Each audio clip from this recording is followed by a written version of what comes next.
All right. So the income that comes from that flows through for a Schedule C is for AGI income. So again, for meaning before we calculate AGI, this income is going to be included. Now, the income is from the Schedule C is net income. So what flows through is not gross income, it's net income, which means we get to deduct a bunch of expenses from that income before we calculate what the tax is on that income. So this is what, like I said, it's like a profit or loss from business, sole proprietorship. So sole proprietorship in the parentheses.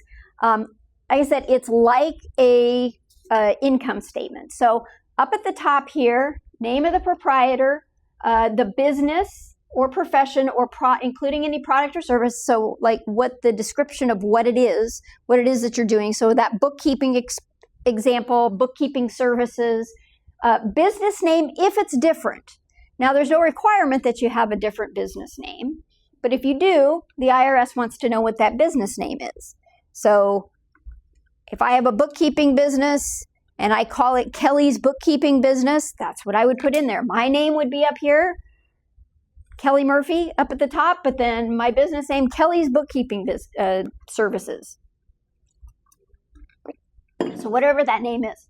As well as an address if it's different. If I'm performing my services, though, if my main place of business is at my home, then I don't have to put a different address there. It's just going to be the address on the tax return. But if it's different, then it's going to be listed there. Employer ID number is going to be listed here. So that is like the Social Security number for the business. If I don't have a separate employer ID number, I don't put anything there. If I'm just using my own Social Security number, I can do that as long as I don't have any employees. So if I have a sole proprietorship and I don't want to go through the hassle of having a separate employer ID number, and I don't have any employees, and my bank doesn't have a problem with using my Social Security number, then I can go ahead and just use my Social Security number. Most people, though, who have a business, even if they don't have employees, will choose to get their own employer identification number, because otherwise, if you're sending out tax forms like 1099 forms to contractors, that sort of thing, you don't want your own Social Security number out there any more than it needs to be. So if you have a separate employer ID number, it provides, a little bit more protection from your Social Security number getting out there into the ether.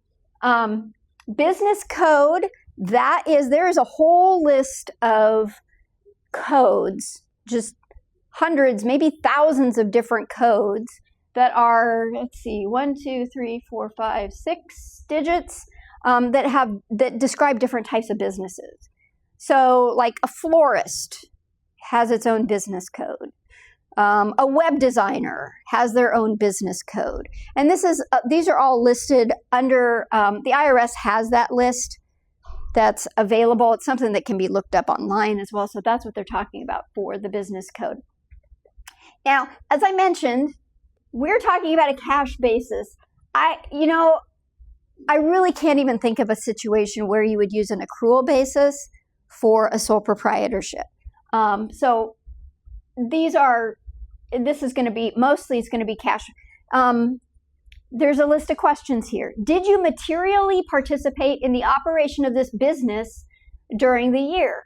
If no, see instructions for limit on losses. So if it is considered, material participation is a very specific definition. It has to do with how many hours of work you put into the business. Did your efforts go into the operations of this business? Usually, if you didn't materially participate, you're probably not going to be using a Schedule C, because it's more like a passive income type of operation. So 9 times out of 10, 99% of the time, you're going to say, yes, I materially participated in this business. If you started or acquired the business during the year, check here. That means that this is the first year that you're actually having a Schedule C. So the IRS wants to know that that's why they didn't see it in previous years. Did you make any payments that would require you to file Forms 1099? So did you pay any contractors more than $600 in a year in that tax year? If so, you would be required to file Forms 1099. So if you did, yes. If you didn't, no. The second question, if yes, did you or will you file those 1099s? If you checked yes up here that I am required to, you should probably check yes down here that you will file them or that you have already filed them. So just some yes or no questions. Part one of this is income. Like I said, it's just like an income, any other type of income statement. We've got our gross receipts or sales, any returns or allowances that may be in there, that to get to our net sales, and then cost of goods sold. Now, see, it says from line 42, we have a second page to this form where we calculate out our cost of goods sold. I'll show you that in just a second, but that's why it says from line 42, that's from the second page. Okay, where cost of goods sold is calculated. Get down to our gross profit. Any other types of income, so that would be income that's not from your regular operations, that you regular, just some extra type of income. They talk about fuel tax credits or refunds would be listed there to get down to our gross income. This is not what we're taxed on. We're not taxed on the gross income, but this is part of the calculation of what we are taxed on for the net income. Down here are a list of specific types of expenses. These are all deductible expenses, and as you can see, there are a lot of them listed there, but this is not an exclusive list of all deductible expenses. Just because it's not on there doesn't mean it's not deductible. So we've got this area over here for other expenses, and again, it says from line 48. Page 2 has space for miscellaneous other types of deductible expenses. So those would be itemized and listed separately on the second page. But some of the things, just normal business expenses, advertising, car and truck expenses, that's actually going to come from a whole other form that we're also going to talk about when we talk about travel expenses. Contract labor, so if you hired somebody and you need to be sending them a 1099, that would be under the contract labor. Depreciation in Section 179 expense. That's we're going to talk a lot more about that, but it has its own form that then bleeds into this line 13. Insurance, aside from health insurance. Remember that self-employed health insurance deduction? That goes somewhere, that goes on the Schedule 1 and is deductible separately, right? But so not health insurance. Health insurance would not go here. Interest expense, mortgage. So if you own the building and you are paying off the building and paid mortgage on it for your business, again, this is only business. This is not your personal mortgage. This is for your business mortgage. Interest would be listed there. Legal and professional services, so lawyers, accountants, that sort of thing. Office expense, so that would be everything from, we're not talking about assets here, so not the computers, not the printers, not the furniture, but the paper, the pens, the pencils, that sort of thing. Any other types of office expense. Pension profit sharing plan, so if you're paying into that. Rent or lease, so if you're renting a space, or if you had to rent equipment, that would be listed there as well. Any repairs and maintenance that was done on the space that you are using for your business. Other types of supplies, separate from office expenses. What would go under supplies? Sometimes some of these categories are a little nebulous. And you're going to find that when you do the tax return problem. You're going to be like, where do they want me to put this? I know what the expense is, but is it going to go under office expense? Is it going to go under utilities? Because think about like your phone bill. Is that an office expense or is that a utility? I can help you with some of those categories, what they're wanting with regard to those different categories, where it goes under here, but sometimes it can be a little bit nebulous. The IRS really, I mean, they care generally, but they're not going to get nitpicky about, oh, well, your phone expense should have gone under office expense, not under utilities, so we're going to disallow it. They're not going to do that. And my philosophy about that was always, if I don't know where it goes, I'm just going to list it separately under other expenses, and I'll itemize it there. So if there's so you don't have to concern yourself. But for you guys, there is a concern because you'll get points counted off if you put something in the wrong place. So I fully anticipate you're going to email me or ask me questions about where am I supposed to put this with regard to these expenses. So anyway, all of our expenses here, so our gross income minus all of our expenses that are totaled up gets to our tentative profit.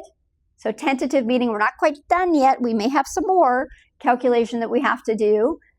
Then expenses for business use of home, which we're going to go through. That was a whole separate section in this chapter. If you used your home for like office space or for storage or somehow in your business, and you're allowed to deduct some of those expenses, that would be, it goes first on a separate form 8829, then the total amount gets transferred over here. And you'll learn when we talk about that why that's separate. Like, what is that? Oh, it's probably a video over there. So you'll learn why this is separate when we talk about, is that coming from that direction? I don't know if this is going to help at all to shut this. Nope, not at all. Why this is not listed up here in these other expenses, because there are certain limitations on this, so we have to do a separate calculation for that. Okay, so we get to our net profit after we've entered everything. This is the amount that is then, sorry about that, that is then going to be subject to self-employment tax, Social Security and Medicare tax, as well as income tax. So that's the amount that's going to get then transferred over. Let's look at page 2. So part 3 here, we have our section for cost of goods sold. So if you have inventory that you hold for resale, you would have to fill out the cost of goods sold. You just like with, this is the only area where we use accrual accounting here. If you have inventory, you don't get to expense it until you've sold it. And then you expense your original cost of that inventory. So you got to do the calculations, the same calculation though that you do for financial accounting purposes. Start at the beginning of the year, what was your inventory? Add in your purchases minus anything you used personally and other costs. Subtract our inventory at the end of the year, and that's our cost of goods sold. That then transfers over to, where is it? There's line 4, transfers over to line 4 as one of our, and then reduces what our gross profit is. Okay? So that gets filled out here and then transfers over. There are some questions about vehicle.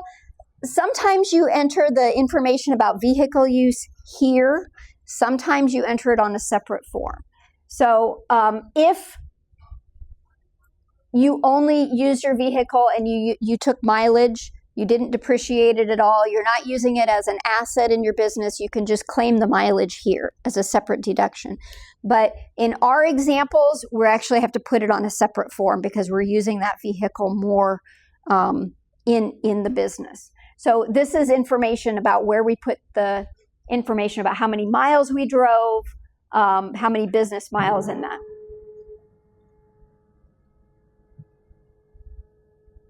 It's moving.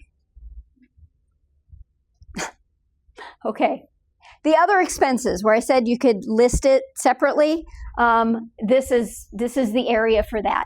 And if there are additional, look, there's not a whole lot of space for other expenses. It's entirely possible you've got a whole sheet of other expenses. Supplemental sheets can be you can list those out on supplemental sheets. So, and you're looking at the ceiling. Oh. Great. Okay. So,